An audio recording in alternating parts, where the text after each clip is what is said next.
வணக்கம் செல்லமே. இன்றைக்கி நம்ம பார்க்க போகிறது கிளாஸ் 6 மேத்ஸ் எக்ஸ்பிரஸ் புக்கில் இருந்து 7th சாப்டர் டெசிமல்ஸில் எக்ஸசைஸ் 7.1 தான் பார்க்க போகிறோம்.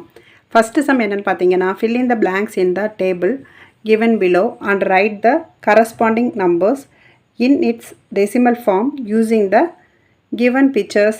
Take one 10x10 grid as 1 unit அப்படின்னு சொல்லியிருக்காங்க. இப்போ இங்கே என்ன பண்ணியிருக்காங்க அப்படின்னா, நீங்கள் புக்கில் பார்த்தீங்கன்னா தெரியும், பாக்ஸாக சொல்லிவிட்டு 10x10 பாக்ஸ் போட்டிருக்காங்க. அதில் எத்தனை பாக்ஸ் ஃபில்லப் ஆகிருக்கிறோ, அந்த கிரிட் லைனில் எவ்வளோ ஃபில்லப் ஆகிருக்கோ அதை வச்சு நம்ம டெசிமல் பாயிண்ட்ஸ் எழுத போகிறோம். இப்போ நீங்கள் அந்த பிக்சர் பார்த்துக்கோங்க. அந்த பிக்சர் பார்த்துட்டே நீங்கள் பண்ணிங்கன்னா உங்களுக்கு கொஞ்சம் ஈஸியாக இருக்கும். இப்போ ஃபஸ்ட்டு சம் பார்த்தீங்கன்னா, அதில் ஒன்ஸ் பிளேஸில் ஃபுல்லாகவே அந்த 10 கிரிட் வந்து என்ன இருக்குது, ஃபில்லப் ஆகிருக்கும். அப்போ வந்து 1 போட்டுக்கலாம். ஏன்னா நம்மளுக்கு இங்கே சம்லேயே கொடுத்துட்டாங்க 1 யூனிட்டுன்னு. அப்புறம் 10th பிளேஸில் என்ன இருக்குது அப்படின்னு பார்த்தா, கண்டினியூஸாக 3 லைன்ஸ் வந்து ஃபில்லப் ஆகிருக்கும். 10, 20, 13 3 லைன் ஃபில்லப் ஆகிருக்கும். ஸோ 3. அடுத்து 100ல் 9. இப்போ வந்து டோட்டலாக என்ன இருக்குது அப்படின்னு பார்த்தீங்கன்னா 1.39 அப்படின்னு நம்பர் எழுதிடணும். உங்களுக்கு புரியுதான்றது நீங்கள் அந்த கிரிட் லைன் பாக்ஸ் பார்த்தீங்கன்னா உங்களுக்கு தெளிவாக புரியும்.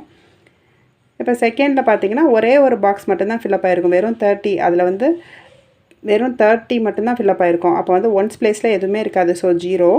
அந்த 10th பதில் 30, அந்த 30 கிரிட் வந்து ஃபில்லப் ஆகிருக்கும். ஸோ 3. 100ல் வந்து 0. அப்போ 0.3 நம்ம டெசிமலில் எழுதுவோம். அடுத்து சி பார்த்திங்கன்னா சேமாக தான், ஒன்ஸ் பிளேஸில் எதுவுமே இருக்காது. 10th இப்போ சம் 1ல் மட்டும் ஏல மட்டும் எப்படி இருக்குன்னா, 10x10ல் ஒரு பாக்ஸும் திருப்பி அடுத்ததில் வந்து 10x10 பாக்ஸில் 39 கிரிட் வந்து ஃபில்லப் ஆகிருக்கும். இங்கே வந்து வெறும் 30 கிரிட் மட்டும்தான் இருக்கும். அந்த ஃபஸ்ட்டு ஒரு பாக்ஸ் இருக்கவே இருக்காது. அந்த மாதிரி தான் மிச்சம் சிடி 2 சம்லேயுமே இருக்கும். ஸோ ஒன்ஸ் பிளேஸில் 0 வந்துடும். இங்கே 10th எப்படி இருக்கும் அப்படின்னா 70 லைன், அதாவது ஒரு லைனில் 7 கிரிட்டு வந்து இருக்கும். ஒரு லைனில் வந்து 10 கிரிட்டு இருக்கும். ஸோ அது 7 லைன்ஸில் இருக்கும். ஸோ 70. 1/10ல் 7. 100ல் வந்து 2 மட்டும் இருக்கும். 72. அப்போ 0.72. நெக்ஸ்ட்டு டி வந்து பார்த்திங்கன்னா 0, ஒன்ஸ் பிளேஸில் எதுவுமே இருக்காது. 10th வந்து எப்படி இருக்கும் அப்படின்னா 5 கிரிட் இருக்கும். ஃபஸ்ட்டு ஒரு கிரிட்டில் வந்து 10, 20, 30, 40, 15, 5, 50 இருக்கும். ஸோ 5, 0. 0.5 அப்படின்னு நம்ம டெசிமல் நம்பர் எழுதிடுவோம். நீங்கள் அதை பிக்சர் பார்த்து கம்பேர் பண்ணிங்கன்னா உங்களுக்கு ஈஸியாக புரியும். இதில் எதுவும் டவுட் இருந்ததுன்னா கமெண்ட் பாக்ஸில் கமெண்ட் பண்ணுங்கள், நான் உங்களுக்கு ரிப்ளை பண்ணுறேன். இப்போ சம் 2 பாருங்கள். ரைட் த ஃபாலோயிங் நம்பர்ஸ் இந்த place value chart. Place value chart கொடுத்துருக்காங்க. என்ன சொல்லியிருக்காங்க, நம்மளை சார்ட்டில் ஃபில்லப் பண்ண சொல்லியிருக்காங்க. ஓகேவா? இப்போ சம் A to F வரைக்கும் கொடுத்துருக்காங்க. 1.7, B வந்து 42.59 அந்த மாதிரி கொடுத்துட்டாங்க. இதை நம்மளை என்ன பண்ணியிருக்கக்கூடாங்க, பிளேஸ் வேல்யூ சார்ட்டில் ஃபில்லப் பண்ண சொல்லியிருக்காங்க.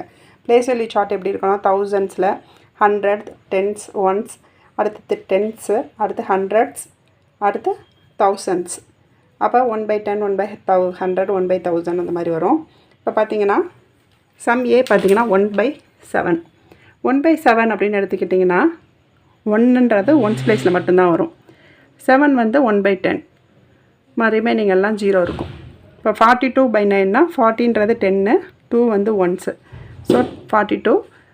5 வந்து 1/10, 1/100.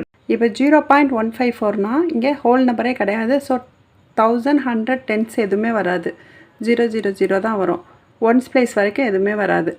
1/10ல் இருந்து தான் இது 1/10, 1/100, 1/1000. ஸோ 154 அப்படி எழுதிடுவோம்.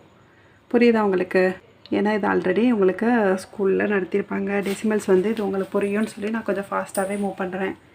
புரியலை அப்படின்னா கண்டிப்பாக கமெண்ட் பாக்ஸில் கமெண்ட் பண்ணுங்கள், நான் உங்களுக்கு ரிப்ளை பண்ணுறேன். இப்போ சம் டி பாருங்கள், 101. ஸோ 100 பிளேஸில் 1 வரும். 10ல் அங்கேயே 0 தான் இருக்குது. ஸோ 0. 1ஸில் ஒரு 1 இருக்குது. அதுக்கப்புறம் 10th பிளேஸில் 1/10 அதில் வந்து 0 இருக்குது. 1/100ல் 1 இருக்குது. Remaining part 0. இப்போ 1752ல் வந்து 1000ல் 1, 100ல் 7, 10th பிளேஸில் 5, 1ஸில் 2. அதே மாதிரி 1/10ல் 9, 1/100ல் 1, 1/1000ல் 6 எல்லா பார்ட்டுமே ஃபில்லப் ஆயிடுச்சு. 2011ம் அதே மாதிரி தான். 1000ல் 2, 100ல் எதுவுமே இல்லை. ஸோ 0. 11 வந்து 10ஸில் 1, 1ஸில் 1. அடுத்து 1/10ல் 0 இருக்குது. 1/100ல் 3, 1/1000ல் 6. ஓகேவா? இதை மட்டும் நம்ம இந்த பாக்ஸில் ஃபில்அப் பண்ணணும். ஓகேவா? 7.1ல் ரிமைனிங் இருக்கிற சம்ஸை நெக்ஸ்ட் வீடியோவில் பார்க்கலாம். தேங்க்யூ செல்லமே. பாய்.